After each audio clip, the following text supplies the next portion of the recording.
Good morning, you guys. Happy Sunday.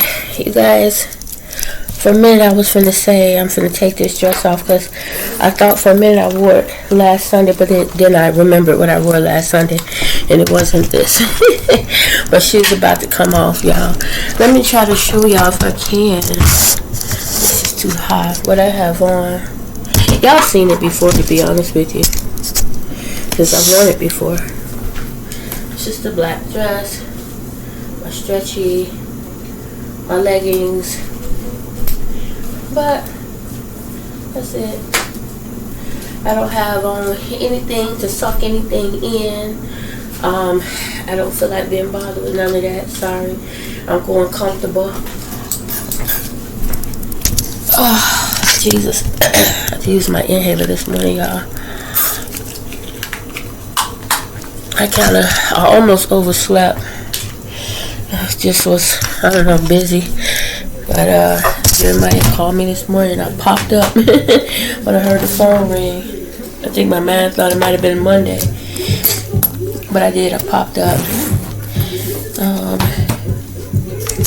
His car was on a flat, but it's by the house, so he walked on home because he didn't have a jack. And what's crazy, it's the same tire for the car that was fixed last time. Like, how is it we replaced the tire? I went with him. It was a different shop. We went and they replaced the tire, and that same tire is on the flat. Like, you know, and this hasn't been a month. This was just in February, toward the end of February. So there's no reason why that he should have gotten a flat, that same tire. So he's upset about that, but like I told him, I said, when you go back up there, you still, regardless of the situation, you still have to come to people with respect and kindness. Mad or not, upset or not, it's still a way that you speak to people, you know. And if, you know, still there's an issue, then, you know, I get it. But even then, all you can do is leave and go to a different shop and never go back to that one again, you know. But just go back to the one that we were supposed to go to in the first place, because we've never had an issue with their tires. You know, they'll put the tires on and they're on, they're good, you know, until the next time we need to get tires, or until the next time there's an issue. But it's not it'll never be with that same tire till maybe later, you know, due to wear and tear, which is understandable. But yeah, oh God, my eye itch. Yeah, I'm ready. 2 came off and I just don't feel like putting them back on or anything. I'm just making sure everything's clean. My dishes are clean. When he came in, he was with his friend from back where we used to live in Des Plaines, and he can't take him home till tomorrow. So I made the room up for him, and then I got up and I made breakfast for them because, you know, they just getting in. I know it's frustrating. And so I got up and I made breakfast. And that's just me. When somebody come to your house, regardless of the situation, you try to be as hospitable as you can, even when you aggravated.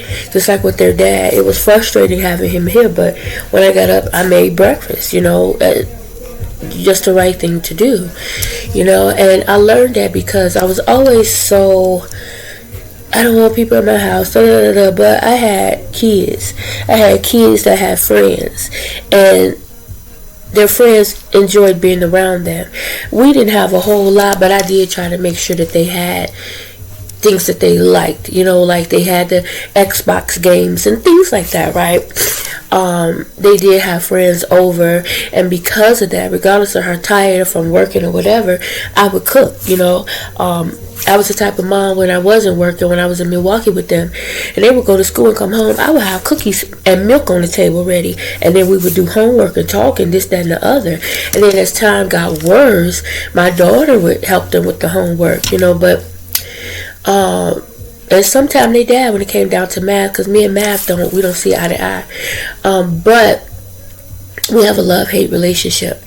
But yeah, as they got older, you know, like I said, they always had friends, somebody at the house. So you're not finna be sitting up in the house and don't eat, especially if I'm gonna feed them. I'm not finna say, oh, send your friend home, it's time to eat.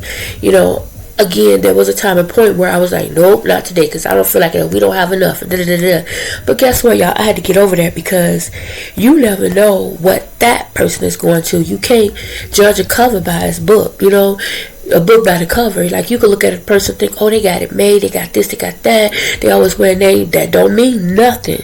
They can have those things, but don't have a mom and dad at home. You know what I'm saying? Like, the mom and dad is working. I'm sorry, y'all, congested this morning.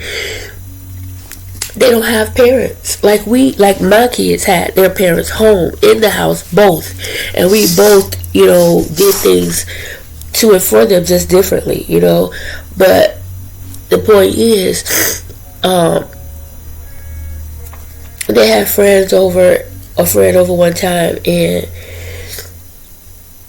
I was looking at how they was eating, and I'm like, man, this boy eat like he's starving. And he told me, he said, we don't eat meat at home. We can't afford it.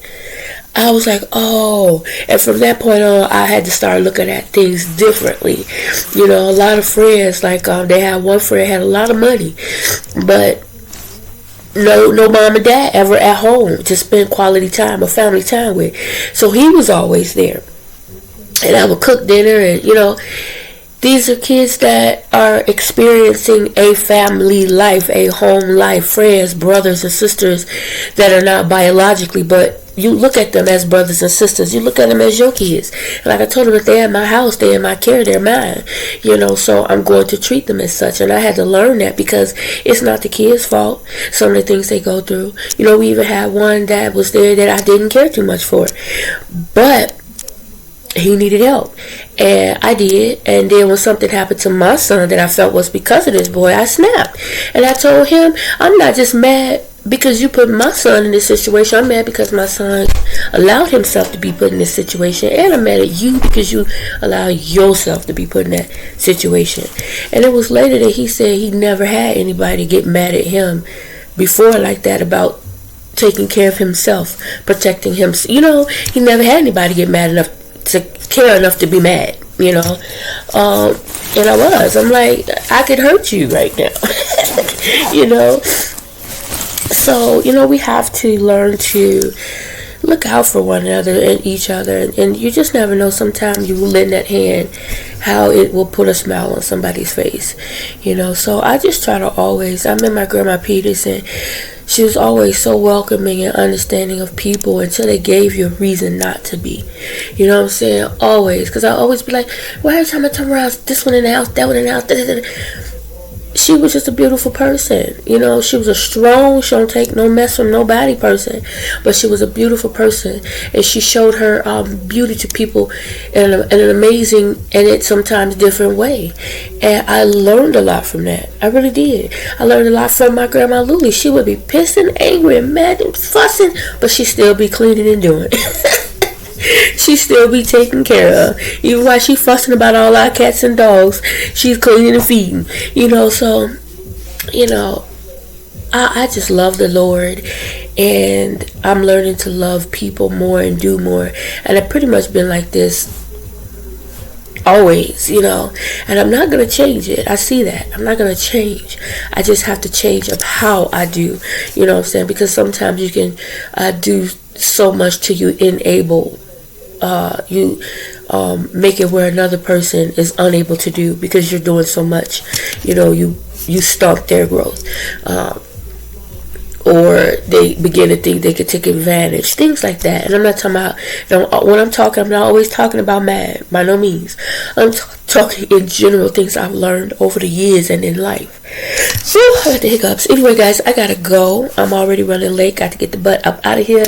I had to park in the alley, down the alley, around the corner, on the edge. Enough where when people come out that alley, they ain't got no business smacking my car unless they just can't drive. But yeah, because there was nowhere to park, y'all. I drove around yesterday for like a half an hour just trying to find somewhere to park. Sat, waited, wasn't nobody coming out. I was like, I get it. So anyway, let me get out of here, because when I leave from church, I have to go to the mechanic so he can finish working on my car. He did the left side yesterday, and he had already did the right, but it was still stuff that needed to be done to the right. And so when I drove it yesterday, I could still hear it click, click, click, and it was really worrying me. I had $60 to my name. I was telling my sister this morning, and I went to the gas station. This one on Cicero. Y'all know normally I would go to the one by the Plaza place, but I didn't want to go that far. So I went down Cicero. I missed the first one, so I turned in the second gas station to go around to the one I missed. And then when I turned in, I saw that they had a slot machine, so I went in there. Long story short, y'all, I came up out of that gas station with $300, and I left there and went to the other gas station, tried to play there, and got I think $50, and then I left and we were right on to AutoZone, bought the parts to the car, and so I'm gonna take it to him so he can finish it. The oil change will have to wait till when I get paid. I'll get the oil changed because I don't have enough after getting the parts. And I did try to buy the part at least yesterday, but they didn't have to. For the oil change, they were out of the filter. So I was like, you know what, forget it. I did go back in and buy antifreeze, which I shouldn't, because I know I had some in the car, but because I can't open that hatch and I didn't feel like climbing and doing all that at night, I just bought some. It's never a harm of having one too much of something that you need. So anyway, let me get out of here, guys. Remember to treat people the way you would expect to be treated today. Say your prayers, not just for your family, friends, and loved ones, but all your brothers and sisters in Christ, and expect great things. I'm expecting great things to happen to me, through me, and for me each and every day. Every day, y'all do the same. Yesterday, winning that money and getting my car fixed was that great thing. God is good. I'll talk to y'all later. Bye.